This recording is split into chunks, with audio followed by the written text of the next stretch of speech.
Unidad vamos a hacer sobre intoxicaciones medicamentosas, sobre los fármacos que más se utilizan en los niños, ¿no? El paracetamol y los antihistamínicos. El paracetamol es el analgésico antipirético de mayor uso a nivel mundial en la edad pediátrica. Y los antihistamínicos también son de uso frecuente, ¿no? Tanto para los estados alérgicos, para los pacientes atópicos, como también incluso se utilizan para las infecciones respiratorias altas, ¿no? Sobre todo procesos rinofaringitis, ¿no? Procesos catarrales. Entonces son los fármacos que más se utilizan. Así que vamos a este, mencionar que las intoxicaciones agudas en la infancia no son tan frecuentes, ¿no? Generalmente se presentan entre un 0,3 a un 0,5% de las consultas que acuden a emergencia, ¿ya? Y de este grupo poblacional, solamente el 0,5 al 1,5 requiere soporte en cuidados intensivos, ¿no? Definitivamente, de todas las intoxicaciones medicamentosas en la edad pediátrica, las intoxicaciones por paracetamol ocupan alrededor del 20% de los casos, ¿no? Ustedes saben que la dosis terapéutica va de 10 a 15 miligramos por kilo, ¿no? Por dosis. Y la dosis tóxica, pues, es más de 10 veces la dosis terapéutica.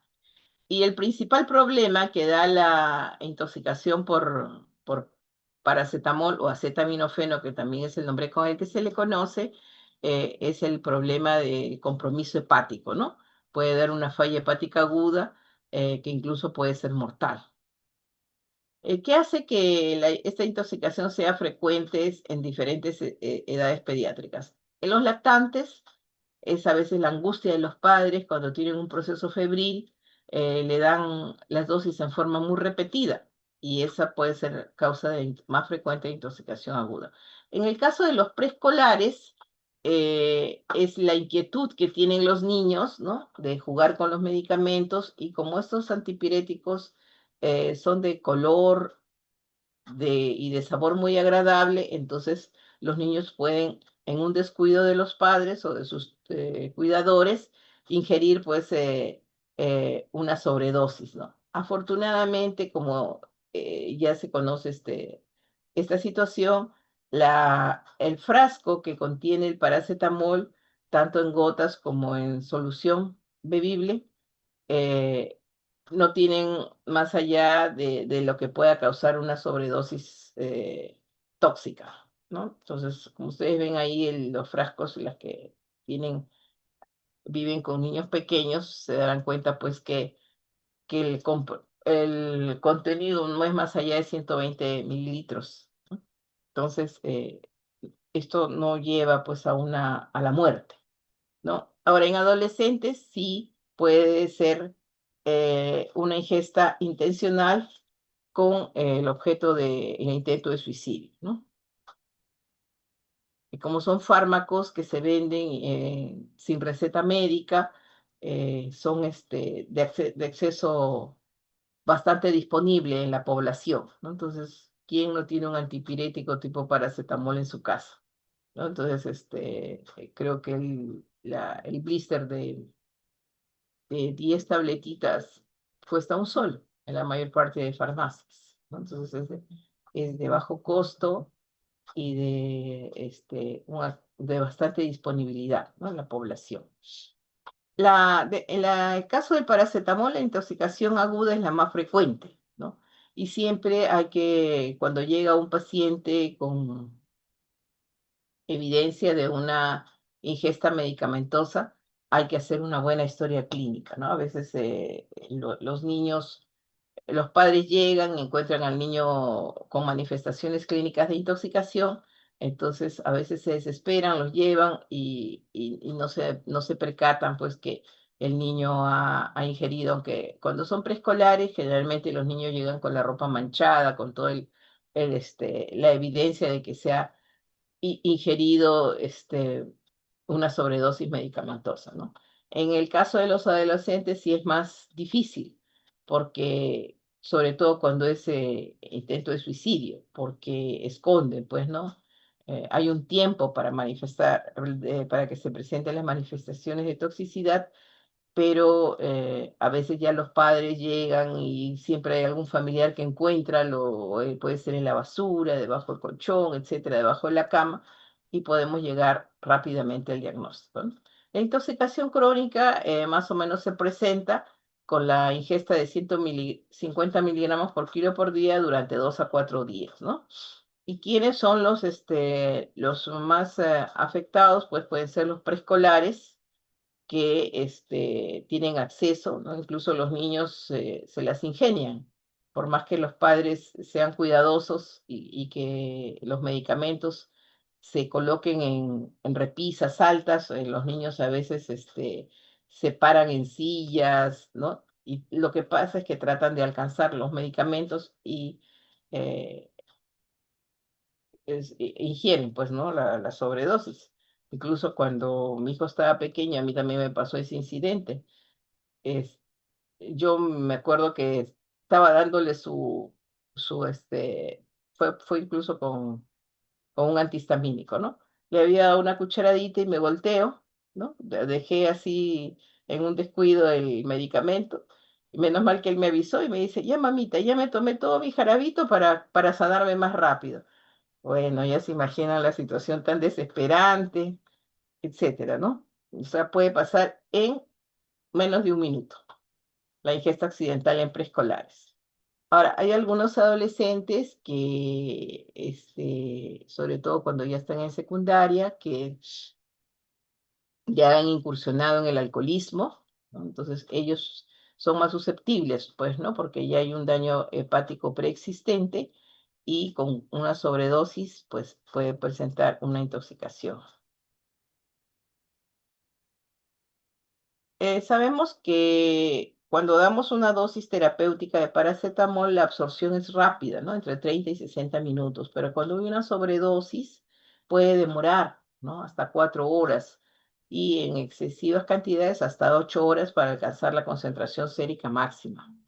Y sobre todo cuando se ha ingerido pues con otros alimentos o con presencia de otros fármacos, ¿no? Puede retrasar el vaciamiento gástrico.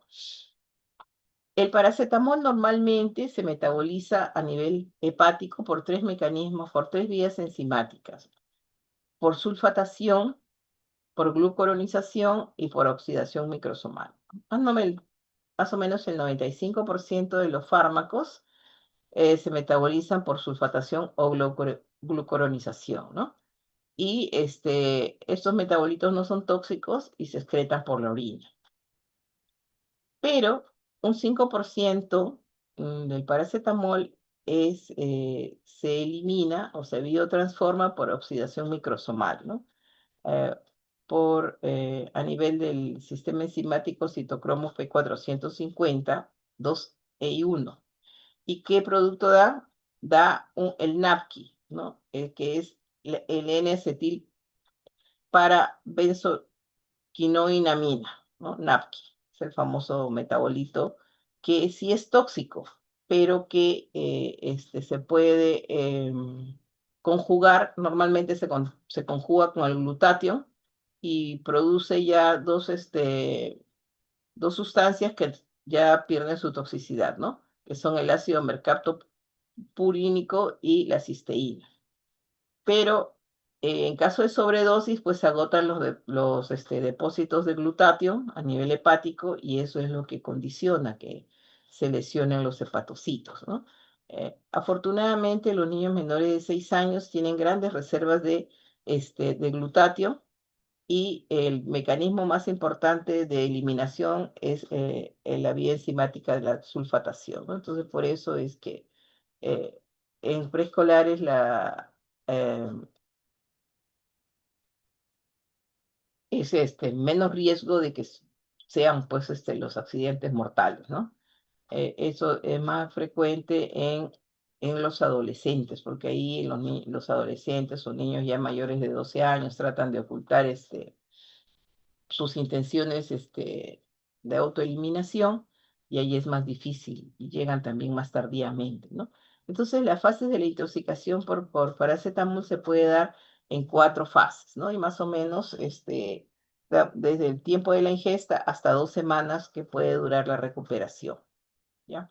Entonces, en las primeras 24 horas, sobre todo en las primeras 6 horas, no hay síntomas, pero a partir de las 4 a 6 horas que ya se comienza a absorber, pueden presentarse náuseas, vómitos, malestar general, dolor abdominal, ¿no? Si llega entre 4 y 6 horas, no hay alteraciones a nivel de la función hepática, ¿no? Pero después después de las 24 horas, puede estar el paciente asintomático, como que puede ya presentar dolor, sobre todo a nivel del hipocondrio derecho, presentar leve hepatomegalia, y ya puede haber alteraciones, ya se presentan las alteraciones, hay hipertransaminasemia, ¿no? Eh, que va en incremento durante el transcurso de las horas, el perfil de coagulación se altera, sobre todo el tipo de protrombina, elevan las enzimas, aparte de la elevación de enzimas hepáticas, también se elevan las bilirrubinas, ¿no? Y también puede ya iniciar la falla renal. Después del segundo hasta el cuarto día, ya las manifestaciones son más evidentes. Hay gran malestar general, anorexia, náuseas, vómitos, ¿no? Y se hacen evidentes los síntomas de insuficiencia renal e insuficiencia hepática, ¿no?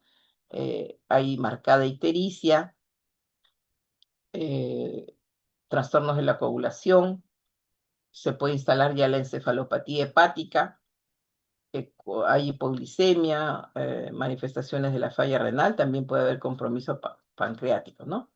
Y ya podemos asistir a encontrar transaminasas por encima de 1000. Incluso hay cifras pues, que son muy alarmantes, ¿no? Más de 10.000, hasta 30.000 se describe, ¿no? Y después del cuarto día, el paciente ya progresa al coma hepático y hay que darle todo el soporte. eh, y, bueno, darle el tratamiento con el antídoto específico.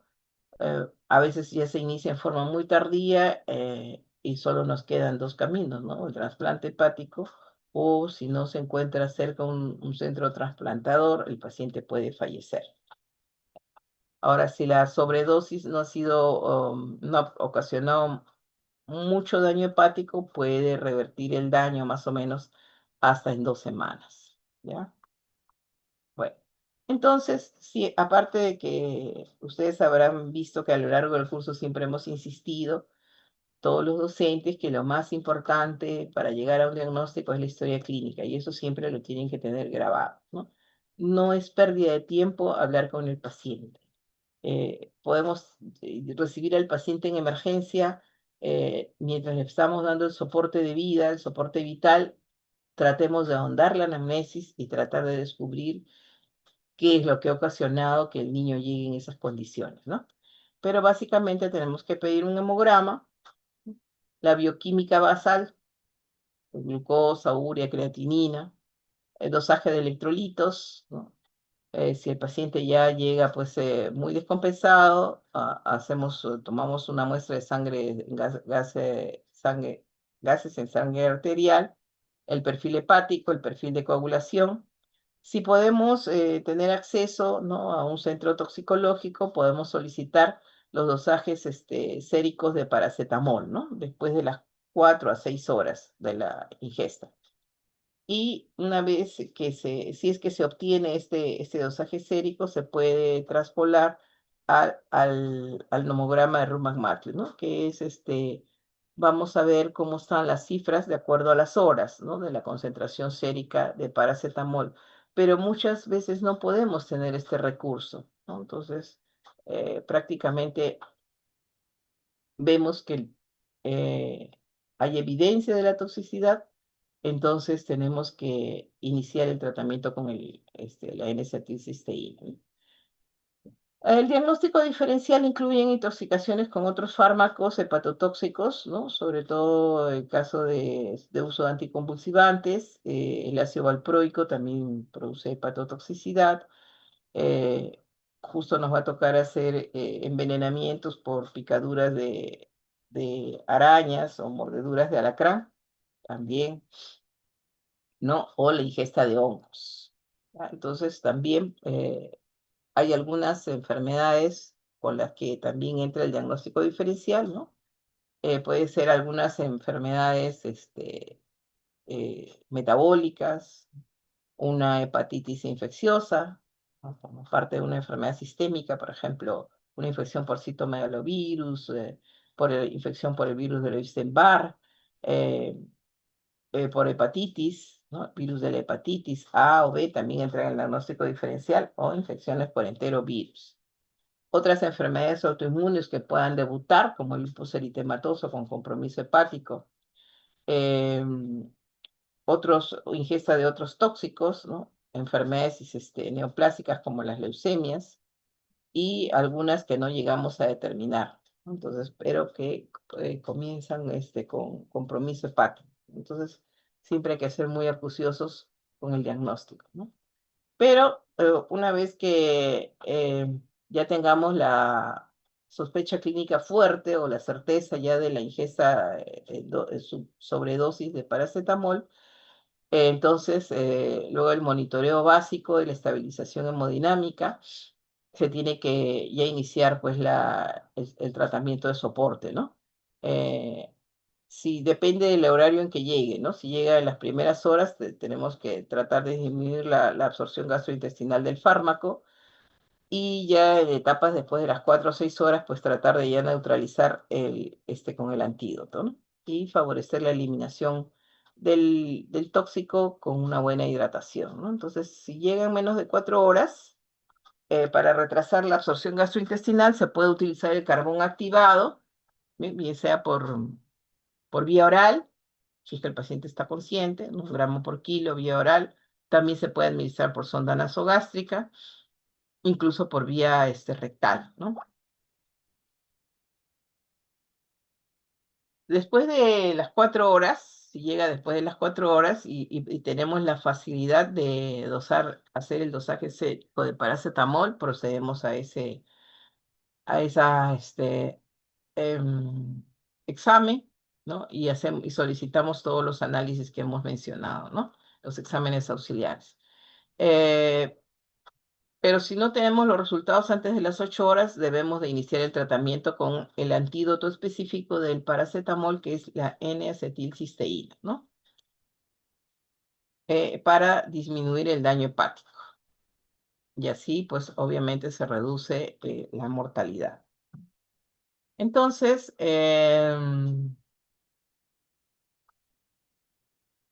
ahora, si han pasado más de 24 horas y el paciente está sintomático, ¿no? Y no hay alteración a nivel de los exámenes solicitados, el paciente pues, puede ser dado de alta con controles periódicos, ¿no? Y se han pasado más de 24 horas y menos de 36 horas y se desconoce la cantidad de la ingesta, no hay pues más o menos establecida la dosis, ¿no? Siempre tenemos que tratar de iniciar el antídoto. Eh, bueno, entonces podemos administrar la N-acetilcisteína tanto por vía oral, si es que el paciente tolera la vía oral y no está muy afectado su estado de conciencia, o tenemos que, si la gravedad es galopante, iniciar el tratamiento por vía parenteral. Ambas vías son eficaces, ¿no? Ahora, el carbón activado, como les digo, menos de 2 horas. Si ya pasó más de ese tiempo, ya no resulta eficaz, ¿no? Entonces, para la administración de la N-acetilcisteína por vía oral, es recomendable diluirla en una solución glucosada al 5% o si no en agua nomás, ¿no? Y la dosis inicial es 140 miligramos por kilo, ¿no? La dosis de ataque. Y luego ya se da 17 dosis de 70 miligramos por kilo cada 4 horas, ¿no? y haciendo un acumulado de 1 gramo 330 miligramos por kilo.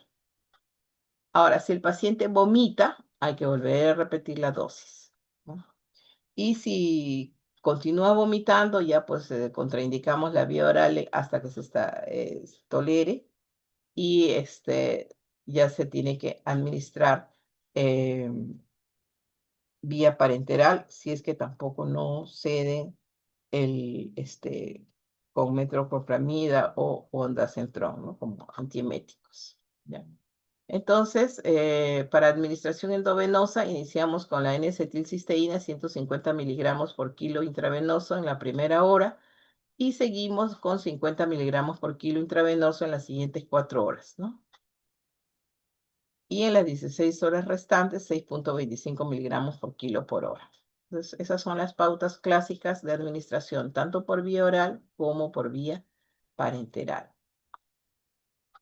Bueno, entonces, como les repito, ¿no? Para darle por vía oral, se diluye en una proporción de 1 a 4, que puede ser el suero glucosado, en agua, ¿no? Y ahora, si nosotros detectamos que la ingesta es bastante, más de 150 miligramos por kilo, definitivamente, así no hayan síntomas, debe de iniciarse, ¿no? Con la dosis de carga que hemos dicho y la pauta de administración en las 17 dosis restantes, ¿ya? La vía intravenosa ya está pues indicada cuando la falla hepática pues está inminente, ¿no? Y en la primera hora hemos dicho, ¿no? 150 miligramos por kilo, que se da entre 30 y 60 minutos, diluida en dextrosa a 5%, y luego se continúa a 50 miligramos por kilo cada 4 horas, ¿no? Se diluye en dextrosa al 5%. Sí. Bueno. Siempre debemos monitorizar. Generalmente la N-acetilcisteína es muy bien tolerada, pero puede haber reacciones anafilácticas, ¿no? El paciente obviamente debe estar manejada en emergencia en una unidad de shock trauma, y si las complicaciones, pues, o el paciente no se recupera rápidamente, tiene que pasar a cuidados intensivos, ¿ya? Muy bien. Entonces, si nosotros detectamos que en caso de una ingesta masiva, ¿no? Que haya ingerido pues más de 30 gramos, o los niveles séricos pasen de más de 500 miligramos por litro, ¿no? Entonces, que es poco frecuente en niños, entonces esto más se ve en adultos. Ustedes saben que la tableta de paracetamol trae 500 miligramos, y se recomienda una tableta, y el intervalo de dosis es cada 4 horas, ¿no? Entonces, no debe de ingerirse más de 3 gramos diarios, ¿no? Imagínense, 30 gramos viene a ser 10 veces más de la dosis terapéutica máxima, ¿no? Entonces, si esto se presenta en adolescentes, es pues ya con intenciones de suicidio, ¿no? Nosotros tuvimos una pacientita que estaba muy deprimida y le habían le habían diagnosticado artritis reumatoide. Era una niña de 12 años. La mamá era profesora, los dos, papá y mamá profesores, ¿no? Eh, pero la mamá estaba justo en la etapa de la menopausia, ¿no? Y estaba muy deprimida la mamá. Entonces, no le podía dar ese soporte emocional que necesita una adolescente cuando le diagnostican una enfermedad crónica, ¿no? Y el papá pues era director de una escuela, entonces no tenía mucho tiempo y era hija única. Estuvo bastante tiempo hospitalizada, más o menos un mes. Una vez que ya se llegó al diagnóstico de la artritis inflamatoria juvenil, se le dio de alta. Y bueno, este, llegó a los 2 días de haber sido dado de alta emergencia, ¿no? Y obviamente lo primero que se sospechó que era parte de la enfermedad, ¿no? Pero la niña pues había intentado suicidarse. Este, tenían paracetamol en su casa, Después ya el papá fue el que encontró y bueno, esa niña falleció, ¿no? Porque había ingerido pues como sí, tres blister encontraron de paracetamol, ¿no? O sea, definitivamente ella sí quiso quitarse la vida. Probablemente no soportó el diagnóstico que le habían dado porque realmente tenía bastante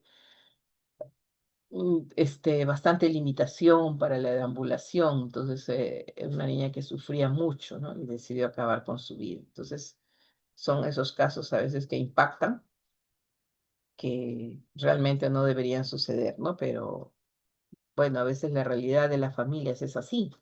Hijos únicos, se sienten muy solitarios, los padres tienen que trabajar para poder sobrellevar la situación económica, ¿no? Entonces, pero siempre hay que sopesar, ¿no? Entonces, a nosotros los médicos siempre nos corresponde, sobre todo los que vayan a ser pediatras, orientar a la familia, educarlos, ¿no? Para la salud. Así sea, pensemos que es un adulto responsable, un adolescente que ya tiene un juicio, ¿no? No sabemos si puede haber un trastorno emocional que pueda desencadenar en estos hechos, ¿no? De intento de suicidio. Muchas veces lo logran, ¿no? Ahora, luego de iniciada la terapia con N-acetilcisteína, ¿no? Entonces, siempre hay que hacerle el control de la función hepática, ¿ya? Este, diario, hacemos diario, ¿no? Hasta que el paciente se vaya recuperando. Si vemos que el daño está muy establecido, como les dije al inicio, hay que hacer las coordinaciones con las posibilidades que se le haga un trasplante hepático. Bueno, hay pocos hospitales que puedan dosar para hacer el dosaje sérico de paracetamol, ¿no? Eh, Nosotros no lo tenemos. Por ejemplo, hay un centro toxicológico cerca del Hospital de Emergencias Pediátricas. Ahí es donde se hacen estos niveles séricos o algunos laboratorios, ¿no? Pero no es muy frecuente que nosotros podamos tener con facilidad los niveles séricos de paracetamol para poder regular la terapia, ¿no? Entonces, generalmente nos basamos con las pruebas de función hepática y el monitoreo hemodinámico, ¿no? Hay otras terapias aparte de la L-acetilcisteína, como el Fomepizol, que es un inhibidor de la enzima alcohol deshidrogenasa, ¿no? Que es la que proviene de la oxidación, que es la que produce los metabolitos tóxicos, ¿no? Hemos visto que son tres vías enzimáticas que degradan al paracetamol, ¿no? La vía de la sulfatación, de la glucuronización y la oxidación microsomal, ¿no? Entonces, este fármaco inhibe al alcohol deshidrogenasa, ¿no? Entonces se elimina la posibilidad de la oxidación microsomal. Bueno, entonces, esto es, si en caso no hay recuperación, pues hay que hacer el trasplante hepático, ¿no? Que tampoco hay muchos centros que hagan trasplante hepático, ¿no?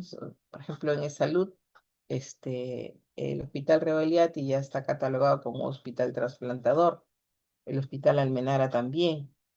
eh, También el Instituto de Salud del Niño de San Borja. O sea, si esto ocurre en provincias, a veces ya llegan en etapa muy tardía los pacientes, solamente acá en Lima.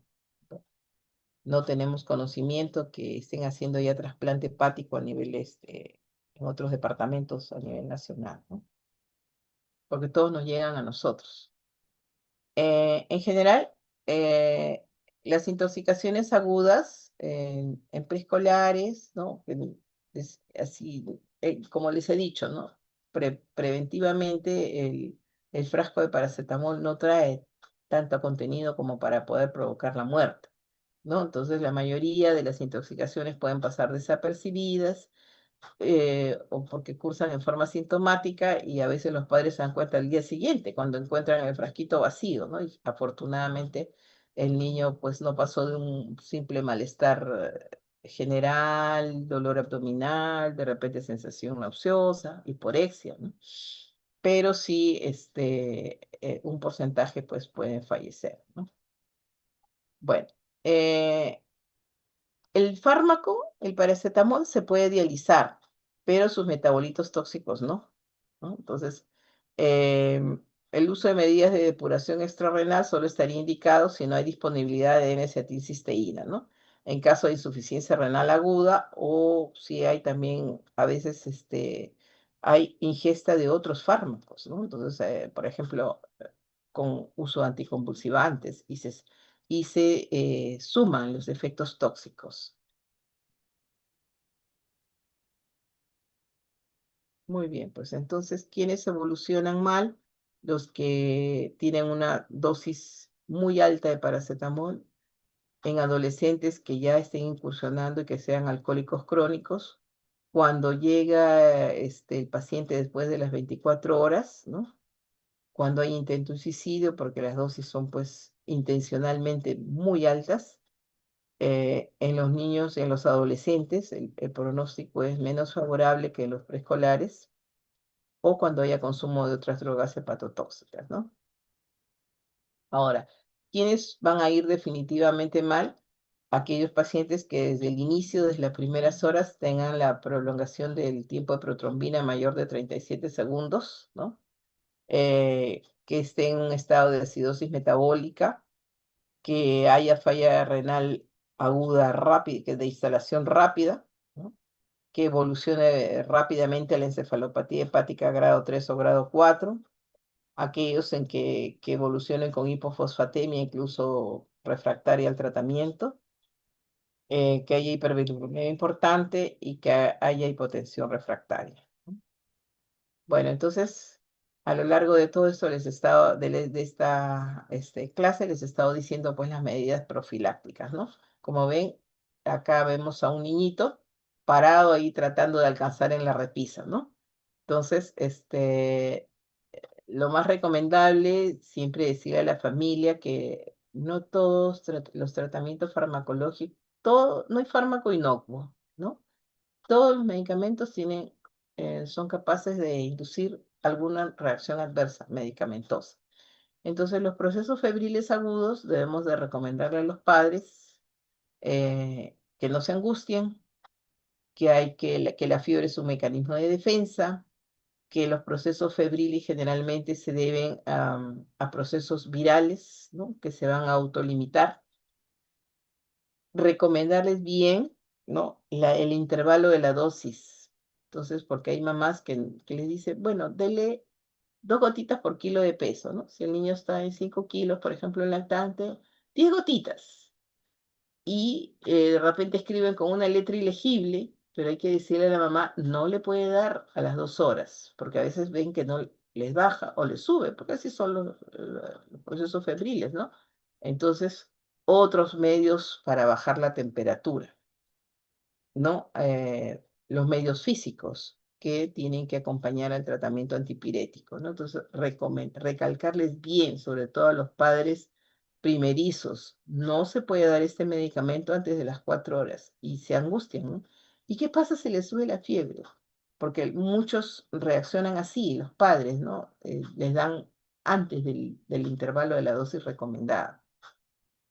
Entonces se le tiene que decir si de repente el paracetamol es muy buen antipirético y buen analgésico también. Entonces se usa tanto para el dolor como para los procesos febriles, ¿no? Entonces tenemos que educar. Nunca desperdiciemos, pensemos que estamos desperdiciando el tiempo si no advertimos a los o padres o tutores cuáles son las posibilidades de reacciones adversas y qué casos que se puede presentar en caso de sobredosis y qué síntomas se pueden presentar, ¿no? Entonces, no está de más orientar siempre a los padres, ¿ya? Siempre, después mantener los medicamentos fuera del alcance de los niños. Otra cosa, dentro de los envases medicamentosos no se deben almacenar otros productos. Muy bien, ¿hasta aquí alguna pregunta?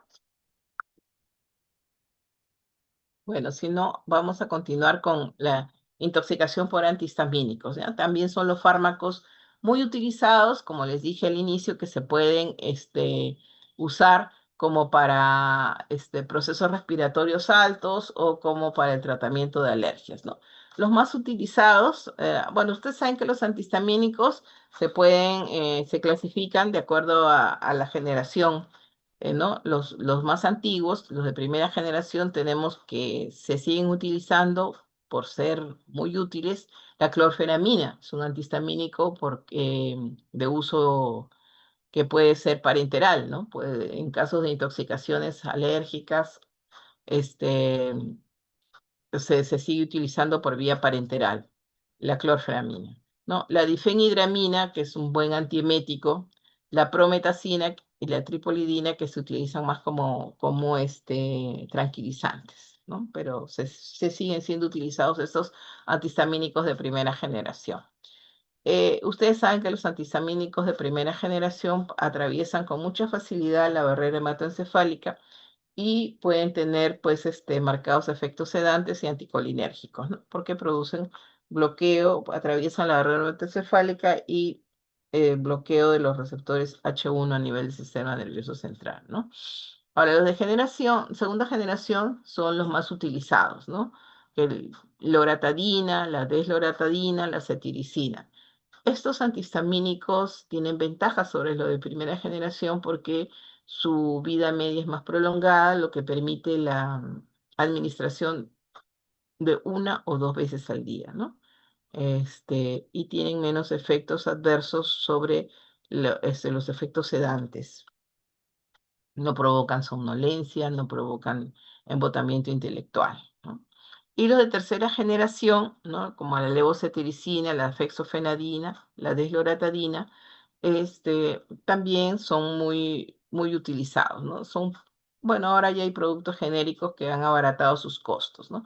Entonces los antihistamínicos ocupan el segundo lugar en las intoxicaciones medicamentosas en los niños menores de 4 años, ¿no? Y la dosis tóxica es 4 veces más que la dosis terapéutica.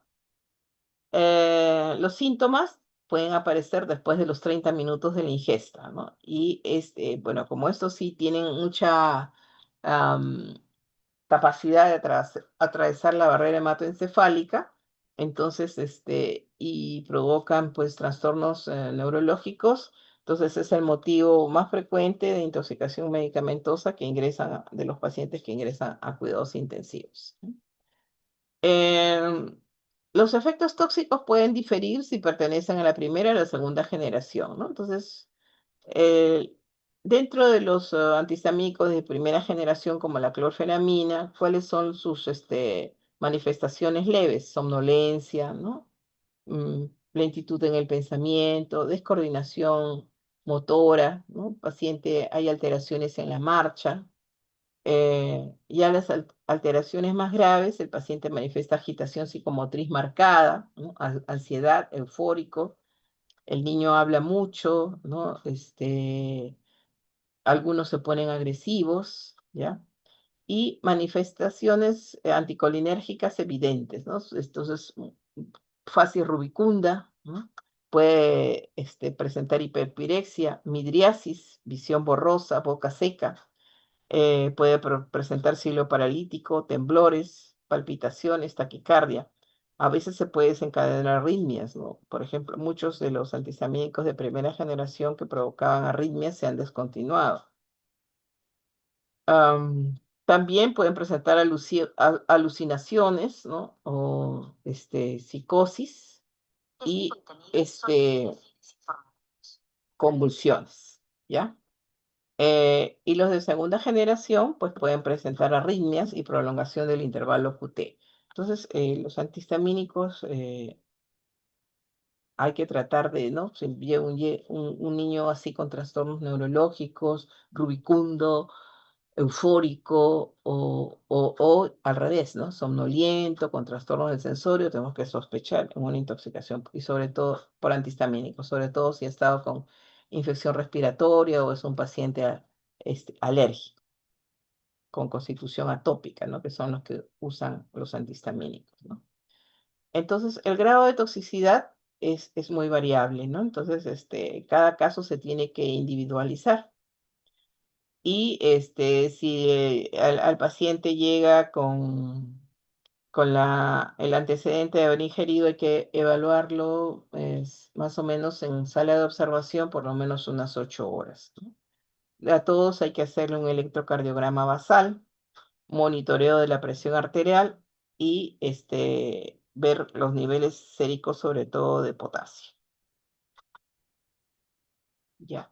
Entonces, las medidas básicas, ¿no? Igualito que en todos los pacientes que llegan a emergencia, es soporte vital, ¿no? Estabilizar al paciente, colocarle una vía endovenosa, hacer el monitoreo garantizar que hay una vía aérea permeable, que tenga un buen patrón respiratorio y el monitoreo cardiorrespiratorio. No solamente colocarlo al monitor, sino que el personal de salud debe de evaluarlo continuamente, ¿no?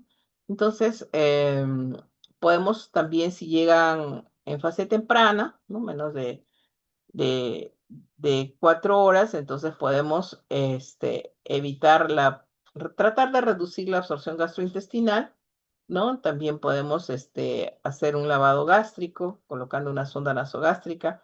Podemos administrar carbón activado, ¿ya? Para colocar la sonda, ¿no? Hay que medir desde la punta de la nariz hacia el esternón, ¿no? Entonces se ingresa en forma directa. Bueno, entonces la dosis del carbón activado de 1 a 2 gramos por kilo, ¿ya? Ahora, no necesitamos administrarlo más que una, máximo 2 veces, ¿no? Porque más dosis ya no van a detener la absorción, ¿ya? Ahora, los antihistamínicos no tienen recirculación enterohepática. El lavado gástrico sí se recomienda, pero dentro de la primera hora post ingesta, ¿ya? Ahora, es raro, pero puede también coexistir intoxicación con otras sustancias cáusticas, ¿no? Por ejemplo, pues eso sobre todo cuando hay intentos de suicidio, ¿no? Ahora, el niño puede llegar convulsionando, ¿no? De pronto puede, un niño que no sufre de epilepsia, ¿no? Entonces siempre hay que tener en cuenta en el diagnóstico diferencial frente a crisis convulsivas de un niño previamente sano, si es que no ha ingerido pues una sobredosis de antihistamínicos, ¿no?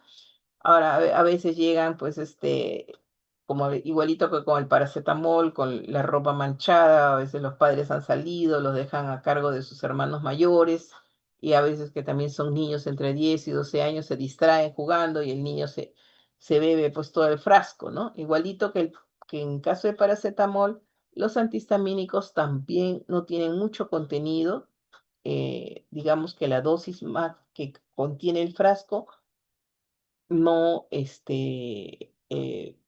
no conlleva la muerte, ¿no? Pero sí, obviamente puede haber manifestaciones de intoxicación, ¿ya? Entonces, en caso de convulsiones, usamos el tratamiento que ustedes ya conocen con benzodiazepinas de acción rápida, como el diazepam o el midazolam, que incluso si no se le consigue vía porque está convulsionando, por vía intrarrectal, ¿no? Ahora, si no controlamos las dosis, con una dosis de diazepam o midazolam, le podemos hacer una infusión de benzodiazepinas, de midazolam, o pasar al segundo, a la segunda, fármaco de segunda línea como la difenilidantoína, ¿no? Y le damos una dosis de cargo de 15 a 20 miligramos por kilo en 20 minutos, ¿no? Si no ceden, ya con barbitúricos, incluso se puede llevar al paciente al coma barbitúrico, ¿no? En caso que haya arritmias, ¿no? Entonces, tratemos de corregirlas con, por ejemplo, en caso de que haya prolongación del complejo QRS, podemos administrar bicarbonato de sodio de 1 a 2 mil equivalentes por kilo, ¿no? En bolo, pero ese bolo se pasa diluido en agua destilada y en un bolo de 20 minutos, ¿no? Y esto hasta conseguir la desaparición de la arritmia, ¿no? Hasta que se normalice el complejo QRS. Frente a taquicardia ventricular refractaria, podemos usar la lidocaína, 1 miligramo por kilo intravenoso, ¿no? Si hay esta torsade de Points, si el paciente se encuentra estable, podemos revertir esto con sulfato de magnesio de 1 a 2 gramos por kilo, de 1 a 2 gramos en adultos o de 25 a 50 miligramos por kilo en niños, ¿no? Que también se administra el sulfato de magnesio en 20 a 30 minutos diluido en solución salina. Y bueno, pues si el paciente ya está inestable, pues hay que hacer la cardioversión eléctrica, ¿no? En caso de agitación, o de movimientos involuntarios que se pueden presentar con intoxicación por antihistamínicos, esto se maneja con benzodiazepinas, ¿no? En caso de hipotensión, podemos usar expansores de plasma isotónicos, ¿no? Tenemos que darle el soporte con dopamina o noradrenalina en infusión continua.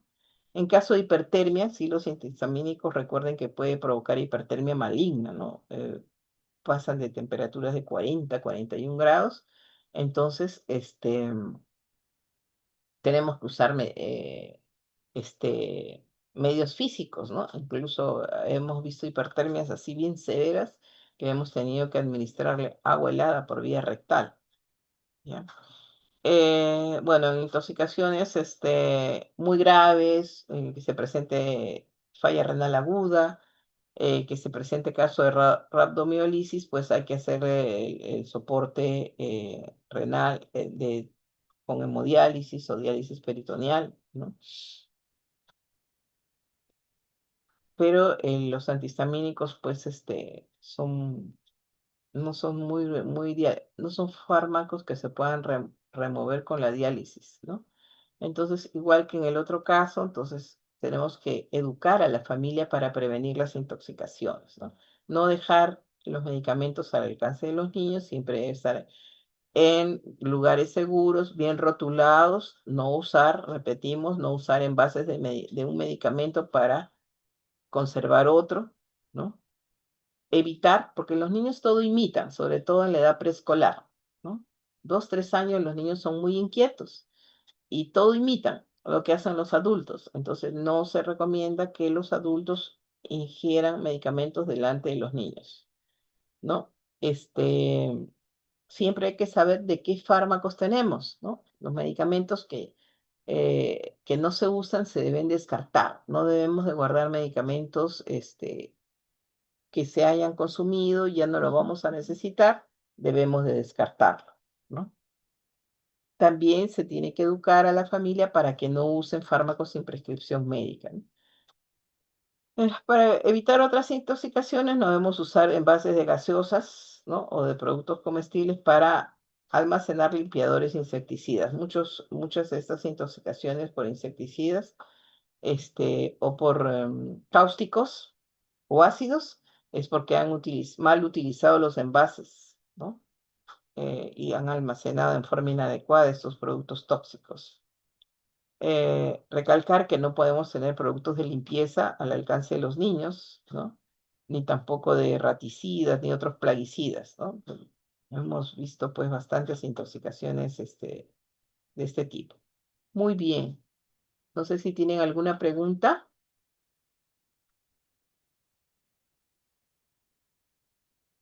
Todo claro, doctora.